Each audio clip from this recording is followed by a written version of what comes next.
నమస్తే. దేశవ్యాప్తంగా పార్లమెంటు ఎన్నికలకు ముహూర్తం దగ్గర పడుతున్న కొద్దీ కేంద్రంలో ఉన్నటువంటి బీజేపీ పార్టీ కసరత్తులు ముమ్మరం చేస్తూ ఉంది.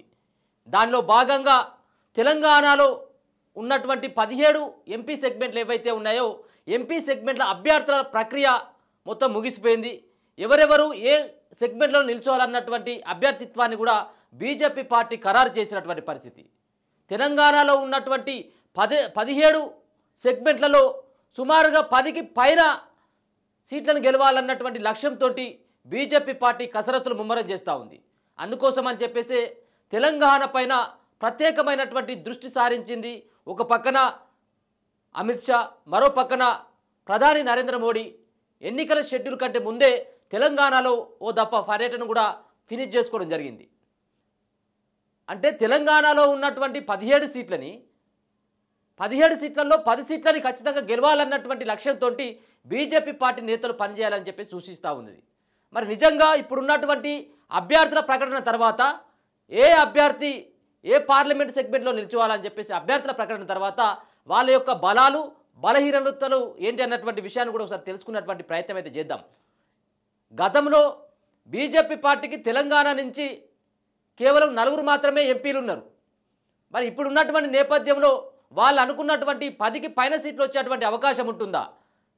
ఒక పక్కన కాంగ్రెస్ పార్టీ హవా నడుస్తున్నటువంటి సందర్భంలో తెలంగాణలో బీజేపీ పార్టీ ఎత్తులు ఫలిస్తాయా లేవా ఒకసారి చూసేటువంటి ప్రయత్నం కూడా చేద్దాం. గతంలో ఏదైతే ఒకటే ఎమ్మెల్యే సీటు ఉండేది, మొన్న జరిగినటువంటి 2018 ఎన్నికల్లో కేవలం గోషామహల్ నుంచి కేవలం రాజాసింగ్ మాత్రమే గెలవడం జరిగింది. దాని తర్వాత జరిగినటువంటి పార్లమెంటు ఎన్నికల్లో అనూహ్యంగా బీజేపీ పార్టీ పుంజుకోవడం జరిగింది. దాంట్లో 4 ఎంపీలు గెలవడం జరిగింది. ఇప్పుడున్నటువంటి బండి సంజయ్ కావచ్చు, కిషన్ రెడ్డి కావచ్చు, ధర్మపురి అరవింద్ కావచ్చు, సోయం బాబురావు ఆదిలాబాద్, ఈ 4 గెలవడం జరిగింది ఒక ఎమ్మెల్యేగా గెలిచినప్పటికీ కూడా. మరి ఇప్పుడు బీజేపీ పార్టీకి తెలంగాణ రాష్ట్రంలో 8 అసెంబ్లీ స్థానాల్లో గెలిచినటువంటి అభ్యర్థులు ఉన్నారు. మరి దీన్ని బట్టి లెక్కేసుకున్నప్పుడు కూడా 10కి దాటుతాయి. కాబట్టి అందుకోసం అని చెప్పేసి తెలంగాణలో 10కి పైన సీట్లు గెలుస్తామని చెప్పేసి బీజేపీ నేతలు ధీమా వ్యక్తం చేస్తూ ఉన్నారు. వాళ్ళ అభ్యర్థుల ప్రకటన కూడా పూర్తి అయిపోయింది. తెలంగాణలో ఒక పక్కన 16 మంది అభ్యర్థులను ప్రకటించిండు కేసీఆర్.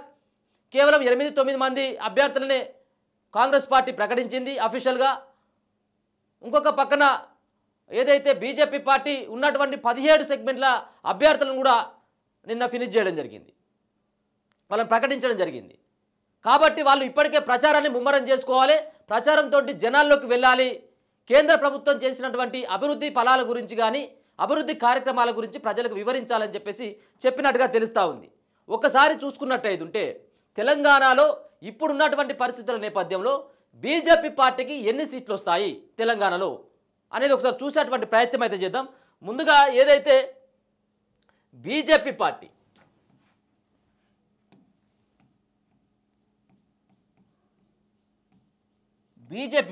మొత్తానికి మిగతా ఉన్నటువంటి పార్టీలు కాకుండా కేవలం బీజేపీ పార్టీలో గెలిచేటువంటి అభ్యర్థులు ఎవరు ఉంటారు, ఒకసారి బీజేపీ పార్టీలో ఉన్నటువంటి వాళ్ళ యొక్క బలాలు ఏంటిది, వాళ్ళకు ఉన్నటువంటి బలహీనతలు ఏంటిది, వాళ్ళు ఆర్థిక పరమైనటువంటి వాళ్ళు ఏమైనా వెనకంజలో ఉంటారా, లేకపోతే పెట్టుబడి పెట్టేటువంటి అవకాశం ఉంటుందా, వాళ్ళు గతంలో ఏ పార్టీతోటి సంబంధం ఉన్నటువంటి వ్యక్తులు, ఇప్పుడు పార్టీ మారిన తర్వాత వాళ్ళ యొక్క బలం పెరిగిందా లేకపోతే తగ్గిందా అన్నటువంటి విషయాలను కూడా తెలుసుకున్నటువంటి ప్రయత్నం అయితే చేద్దాం.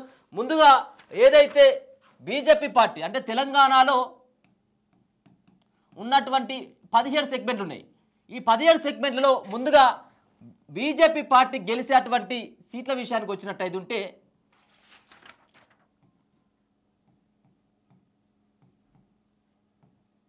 సికింద్రాబాద్లో ఖచ్చితంగా కూడా ఒక పక్కన 70-30% ఉన్నటువంటి సంబంధించినటువంటి సెగ్మెంట్ల విషయానికి మనం ఒకసారి తెలుసుకునేటువంటి ప్రయత్నం అయితే చేద్దాం.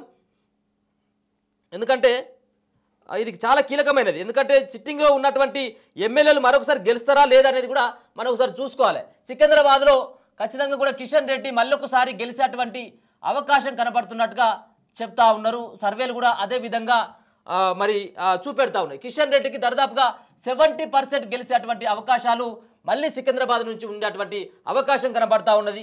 రెండవది మరో పక్కన సిట్టింగ్ ఎంపీగా ఉన్నటువంటి బండి సంజయ్ ఎవరైతే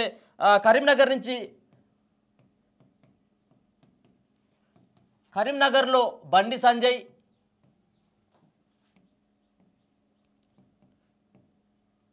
నిజామాబాద్ విషయానికి వచ్చినట్టయితే ఉంటే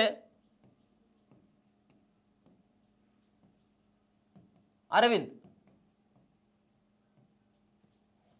నాలుగో విషయానికి వచ్చినట్టయితే ఉంటే ఆదిలాబాద్కు సంబంధించినటువంటి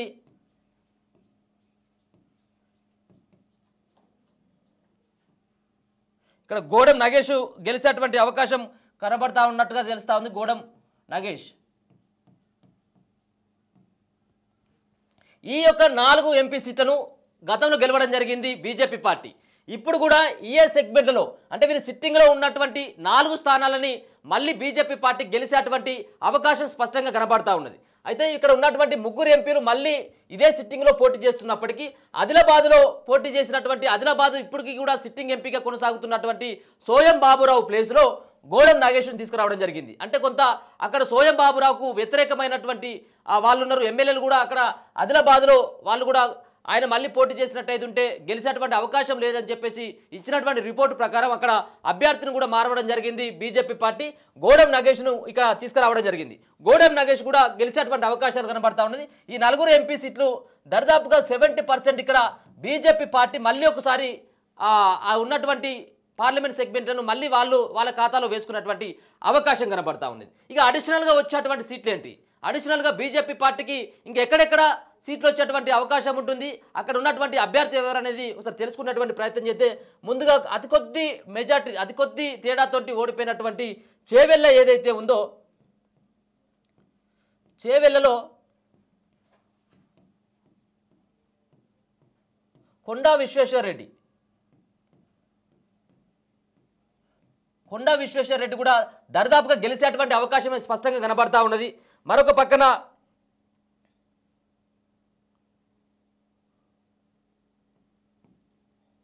మెదక్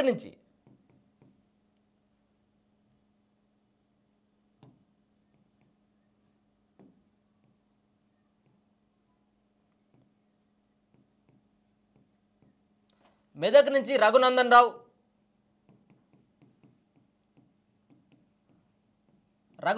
అంటే ఇక్కడ మెదక్ ఎంపీగా ఇప్పుడు ఉన్నటువంటి రంజిత్ రెడ్డి కాంగ్రెస్ పార్టీలోకి వచ్చి కాంగ్రెస్ పార్టీ నుంచి కూడా టికెట్ తెచ్చుకోవడం జరిగింది.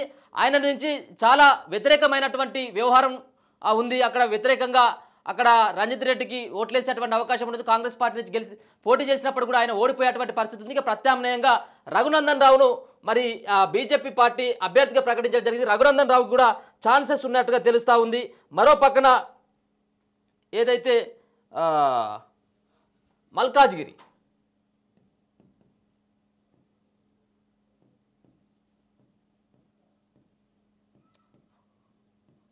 మల్కాజిగిరిలో ఈటల ఖచ్చితంగా ఈసారి గెలిచేందుకు తన యొక్క అస్త్రాలను సిద్ధం చేసుకుంటా ఉన్నాడు. అభ్యర్థిని మొదటి లిస్టులో ఆయన ప్రకటించిండు. అప్పటి నుంచే ప్రచారాన్ని కూడా ముమ్మరం చేసుకోవడం జరిగింది. మరో పక్కన డీకే అరుణ మహబూబ్ నగర్లో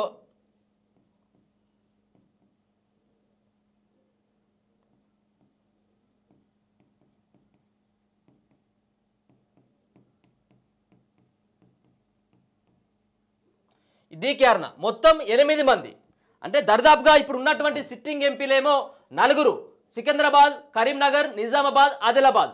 ఈ 4 యొక్క సెగ్మెంట్లలో పార్లమెంట్ సెగ్మెంట్లలో సిట్టింగ్ ఎంపీలో ఉన్నారు. గోడెం నాగేశ్వరిని మార్చినప్పటికీ కూడా అక్కడ సిట్టింగ్ ఎంపీ బీజేపీ పార్టీలో ఉన్నాడు ఆయన కూడా. కాబట్టి ఈ 4 స్థానాల్లో ఖచ్చితంగా కూడా గెలిచేటువంటి అవకాశంతో పాటు మరో 4 సంబంధించినటువంటి పార్లమెంట్ సెగ్మెంట్లని బీజేపీ పార్టీ ఖచ్చితంగా గెలవబోతుందన్నటువంటి సంకేతాలు వినబడతా ఉన్నాయి. గెలుస్తూ ఉన్నారని చెప్పేసి సర్వే రిపోర్ట్లు చెప్తా ఉన్నాయి. వీళ్ళందరూ కూడా 70-30%లో, అంటే ఇక్కడ ప్రత్యర్థి అయినటువంటి అభ్యర్థులు వీళ్ళకు ఒకవేళ కనుక 2 లక్షల ఓట్లు వచ్చినట్టయితే ఉంటే వాళ్ళకు ఒక 40,000 ఓట్లు, 30,000-35,000 ఓట్లు వచ్చేటువంటి అవకాశం కనబడతా ఉన్నది. అంటే దీంట్లో చూసుకున్నట్టయితే ఉంటే ఒక పక్కన చూడండి మీరే, చేవెళ్లలో బలమైనటువంటి అభ్యర్థి కొండా విశ్వేశ్వర రెడ్డి దాదాపుగా 5-6 వేలతోటే ఓడిపోయినటువంటి వ్యక్తి గతంలో. మెదక్ నుంచి రఘునందన్ రావు, ఈయన దుబ్బాక నుంచి పోటీ చేయడం జరిగింది, ఆయన ఓడిపోవడం జరిగింది. ఇప్పుడు ఆయనే మెదక్లో మళ్ళీ బరిలోకి దింపింది మరి బీజేపీ పార్టీ. మల్కాజ్గిరిలో మరి ఎదురు లేకుండానే ఈటల రాజేందర్ ప్రచారం కొనసాగుతూ ఉన్నది. ఆయన కూడా గెలుస్తాడన్నటువంటి హోప్ తోటే ఉన్నాడు. అంతేకాకుండా అక్కడ ఉన్నటువంటి ఏదైతే కాంగ్రెస్ పార్టీకి సంబంధించినటువంటి సిట్టింగ్ ఎంపీ అది మల్కాజ్గిరి, ఈ మల్కాజ్గిరి పైన రేవంత్ రెడ్డి ఫోకస్ పెట్టినప్పుడు కూడా అక్కడ ఈటల రాజేందర్ యొక్క వ్యక్తిగతమైనటువంటి చరిష్మా పనిచేస్తుందని తెలుస్తూ ఉంది. ఇప్పటికే అక్కడ ప్రధాని నరేంద్ర మోడీ అలాగే అమిత్ షా కూడా పర్యటన చేయడం జరిగింది. మరి 1-2 సార్లు కూడా పర్యటన ఉండేటువంటి అవకాశం కనబడతా ఉంది. కాబట్టి ఈటల రాజేందర్ ఈసారి ఖచ్చితంగా గెలుపు దిశగా పయనిస్తున్నాడని తెలుస్తూ ఉంది. ఇంకా మరో పక్కన మహబూబ్ నగర్ నుంచి డీకే అరుణ, ఈమె చాలా రోజుల కాలం నుంచి కూడా పార్టీ సీనియర్ నేతగా కొనసాగుతూ ఉంది, పార్టీ కోసం కష్టపడి పనిచేస్తూ ఉంది. డీకే అరుణ కూడా ఈసారి గెలిచేటువంటి అవకాశం స్పష్టంగా కనబడతా ఉన్నది. వీళ్ళందరూ కూడా దర్దాపుగా 70% గెలిచేటువంటి వ్యక్తులు అని చెప్పుకోవచ్చు. మరొక పక్కన ఏదైతే భువనగిరి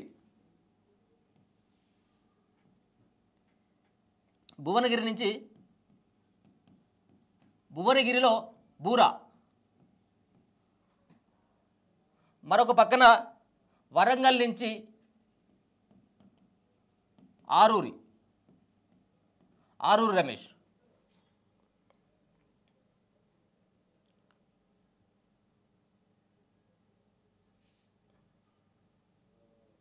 వీళ్ళిద్దరు అంటే 50-50 ఛాన్సెస్ ఉన్నటువంటి అభ్యర్థులు వీళ్ళు.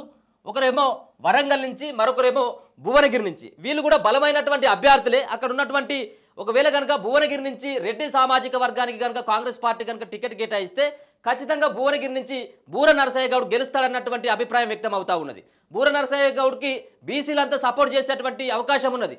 కాబట్టి అక్కడ కాంగ్రెస్ పార్టీ కూడా ఏమైనా బీసీ నేతను కనుక రంగంలోకి తీస్తే బూర నరసయ్య గౌడ్కు కొంచెం కష్టంగా మారుతుంది. ఒకవేళ రెడ్డి సామాజిక వర్గం నుంచే భువనగిరి నుంచి కనుక కాంగ్రెస్ పార్టీ బరిలోకి తీస్తే అక్కడ బూర నరసయ్యకు చాలా కలిసి వచ్చేటువంటి అవకాశం ఉంటుంది. మరో పక్కన వరంగల్ నుంచి కూడా ఆరూరు రమేష్ కూడా బలమైనటువంటి నేతగా, మరో పక్కన ఆర్థిక బలం ఉన్నటువంటి నేతగా ఆరూరు రమేష్ ఉన్నాడు. ఆయన వారం 10 రోజుల క్రితమే బీజేపీ పార్టీలోకి రావడం జరిగింది. అక్కడ గెలిపే లక్ష్యం దిశగా ఆయన పయనిస్తూ ఉన్నాడు. ఒక పక్కన పాత క్యాడర్తో పాటు కొత్త క్యాడర్ను కూడా బీజేపీ పార్టీ వైపు తీసుకురావడంలో ఆయన సక్సెస్ అవుతా ఉన్నాడు. ఒక పక్కన ఆయన ఏదైతే 2 సార్లు వర్ధనపేట ఎమ్మెల్యేగా గెలిచిండు, మొన్న జరిగినటువంటి ఎన్నికల్లో ఆయన ఓడిపోవడం జరిగింది. ఇది కూడా 50-50 ఛాన్సెస్లో ఉన్నాయి.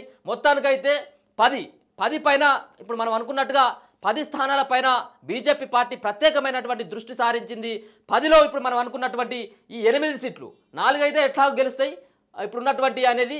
మరో పక్కన చేవెళ్ళ, మెదక్, మల్కాజ్గిరి, మహబూబ్ నగర్లో ఈ 4 పార్లమెంట్ సెగ్మెంట్లలో దరిదాపుగా 60%. ఇవేమో కిషన్ రెడ్డితో పాటు బండి సంజయ్, అరవింద్, గోడం నాగేష్కి ఏమో 70% గెలిచేటువంటి అవకాశాలు ఉంటే కొండా విశ్వేశ్వర రెడ్డి, రఘునందన్ రావు, ఈటల రాజేందర్, డీకే అరుణ వీళ్ళు దరిదాపుగా 60% కూడా వీళ్ళు గెలిచేటువంటి అవకాశం కనబడతా ఉంది. ఒకవేళ భువనగిరి, వరంగల్ అయితే మాత్రం టఫ్ ఫైట్ ఉండేటువంటి అవకాశం స్పష్టంగా కనబడుతున్నట్టుగా తెలుస్తూ ఉంది. మొత్తానికైతే బీజేపీ పార్టీ తెలంగాణలో పార్లమెంటు సెగ్మెంట్లను గెలిచడం కోసం అయితే అనేక రకాలైనటువంటి ప్రయత్నాలు చేస్తూ ఉంది. బలమైనటువంటి అభ్యర్థులను రంగంలోకి దింపుతూ ఉన్నది. ఒక పక్కన వాళ్ళ పార్టీలో బలమైనటువంటి వాళ్ళని లేకపోతుంటే పక్క పార్టీలకు వెళ్ళి తీసుకొని వచ్చి కూడా ఇక్కడ అభ్యర్థులు నిలబెట్టినటువంటి పరిస్థితి కూడా కొనసాగుతూ ఉన్నది. అయితే ఇప్పుడు ఉన్నటువంటి నేపథ్యంలో 8 మంది ఎమ్మెల్యేలు కొనసాగుతూ ఉన్నారు. మరో పక్కన బీజేపీ పార్టీకి దేశవ్యాప్తంగా గాలి వీస్తూ ఉన్నది. మోడీ హవా నడుస్తూ ఉన్నటువంటి సందర్భంలో 400 సీట్లకు పైన మేము మిత్రపక్షాలతో కలిసి మేము గెలుస్తాం పార్లమెంట్ సెగ్మెంట్లని అని చెప్పేసి 3వసారి మళ్ళీ మోడీనే అధికారంలో ఉంటాడు, కేంద్రంలో ప్రధానిగా తనే ఉంటాడని చెప్పేసి బీజేపీ పార్టీ కూడా పదే చెప్తా ఉన్నటువంటి తరుణంలో మరి బీజేపీ పార్టీ యొక్క హవా తెలంగాణ పైన కూడా పడేటువంటి అవకాశం కనబడతా ఉన్నది. ఎందుకంటే ఒక పక్కన తెలంగాణ రాష్ట్రంలో కాంగ్రెస్ పార్టీ అధికారంలో ఉన్నప్పటికీ, గతంలో బీఆర్ఎస్ పార్టీ అధికారంలో ఉన్నప్పటికీ ఎంపీ స్థానాలకు వచ్చినట్టు ఉంటే కొంత ఈక్వేషన్స్ చేంజ్ అయ్యేటువంటి అవకాశం ఉంటుంది.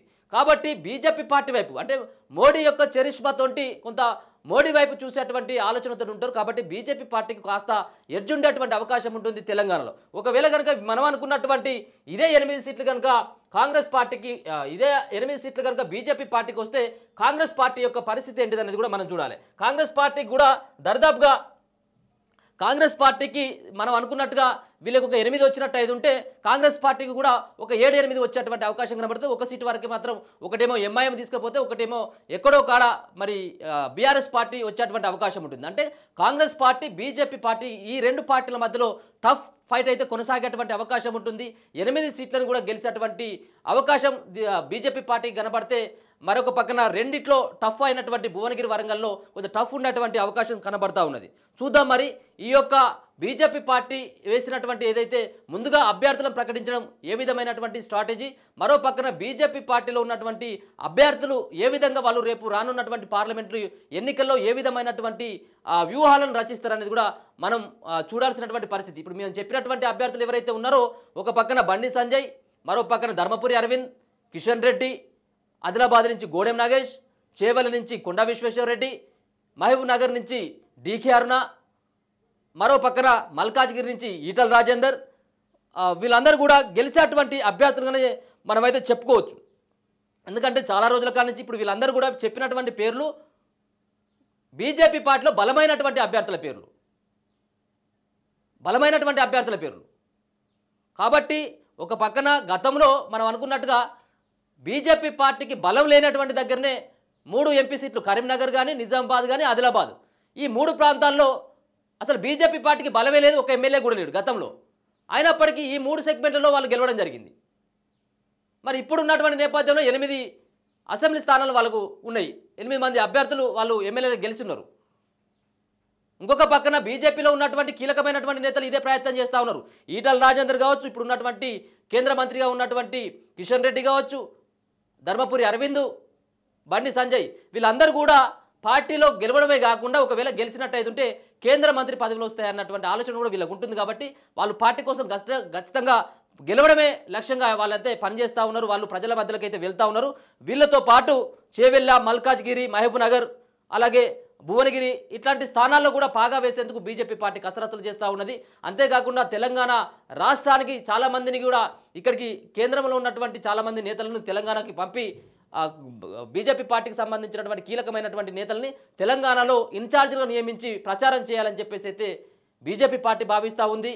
అంతేకాకుండా వారానికి అంటే 7 రోజులకు ఒకసారి అమిత్ షా కానీ, మోడీ, నడ్డా యొక్క పర్యటన ఉండేలాగా బీజేపీ పార్టీ అయితే కసరత్తులు ముమ్మరం చేస్తూ ఉన్నది. చూద్దాం మరి బీజేపీ పార్టీకి ఎన్ని సీట్లు వస్తాయి, బీజేపీ పార్టీ ఏ విధమైనటువంటి వ్యూహరచనలు చేస్తూ ఉంటుంది, అమిత్ షా నేతృత్వంలో, మోడీ యొక్క నేతృత్వంలో, నడ్డా యొక్క నేతృత్వంలో మరి వీళ్ళకు తెలంగాణలో వీళ్ళను నమ్ముతారా లేదా అనేది కూడా మనం చూడాల్సినటువంటి అంశం. గతంలోనైతే బీజేపీ పార్టీని కొంత ఆదరించడం జరిగింది. ఇప్పుడు మొన్న జరిగినటువంటి అసెంబ్లీ ఎన్నికల్లో కూడా బీజేపీ పార్టీకి అన్ని సీట్లు వస్తాయని కూడా ఎవరు అనుకోలేదు, 8 వస్తాయని చెప్పేసి ఎవరు కూడా భావించలేదు. కానీ అయినా కానీ అనూహ్యంగా బీజేపీ పార్టీ పుంజుకోవడం జరిగింది. ఇప్పుడు పార్లమెంట్ ఎన్నికల్లో కూడా అదే రకమైనటువంటి దూకుడును ప్రదర్శించాలని చెప్పేసి అయితే బీజేపీ పార్టీ అయితే భావిస్తూ ఉంది. చూద్దాం మరి బీజేపీ పార్టీ ఎన్ని సీట్లను గెలుస్తుంది అనేది మనం రానున్నటువంటి కొన్ని రోజులలో చూడబోతాం. ఇది బీజేపీ పార్టీకి సంబంధించినటువంటి పూర్తి అప్డేట్. ఆ సంబంధించినటువంటి ఆ సీట్లకు సంబంధించినటువంటి విషయం, అభ్యర్థులకు సంబంధించినటువంటి పూర్తి వివరాలు, అంతేకాకుండా గెలిచేటువంటి సెగ్మెంట్ ఏంటి, వాళ్ళు ఓడిపోయేటటువంటి సెగ్మెంట్కి సంబంధించినటువంటి పూర్తి వివరాలు చూస్తూనే ఉండండి మన తొలి వెలుగు.